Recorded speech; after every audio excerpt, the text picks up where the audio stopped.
Since the iPhone hit the market, the only way to get one was to sign up with AT&T, which didn't make everyone happy. But that could change this morning. A big announcement is expected from Verizon Wireless. CNET contributor Katie Linendoll has the latest. This is another one of the worst kept secrets in the history of the world. So the big rumor is that you're going to be able to get an iPhone with Verizon. Yes, and this time I would be highly surprised if at 11 a.m. Verizon doesn't make that announcement. I spoke to both sides on Apple and Verizon, and they're declining to comment. But if you're on Verizon, you're like, oh my gosh, I've heard this rumor for years, but expect it to actually happen. And I think Steve Jobs will show up for this announcement. Again, 11 a.m., so anyone on Verizon's got their fingers crossed. So this is huge, actually. It is. For not just for users, but for the smartphone industry as a whole, because it really opens up the choices that you have. And I think it has the capability to really shift the landscape in terms of competition.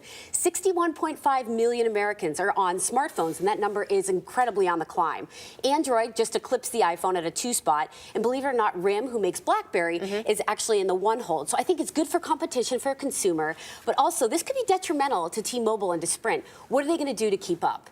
It's going to be tough. Yes. What about people who are, because we mentioned, and you know, we all know anecdotally, we've heard the stories, people may love their iPhones, but there are certain places where no matter who your carrier is, the coverage may not be ideal.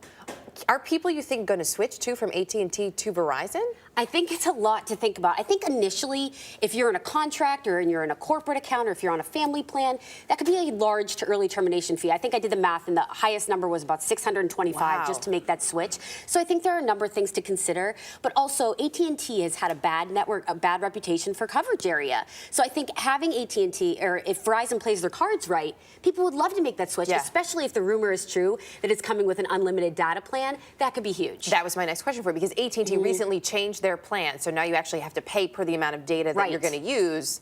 $30 a month we're hearing maybe from Verizon for unlimited data? If it's unlimited, and the other thing is, if they run it on LTE on 4G, which would be amazing, more people likely to switch over. That would be a huge added bonus. We should point out, though, if you have an AT&T iPhone, you can't use it on the Verizon network. Yeah, and I won't get totally techie, but 2 totally different frequencies. If you have an AT&T iPhone, you can't just switch it over to Verizon. It doesn't work like that. You'll have to buy a new one. Exactly.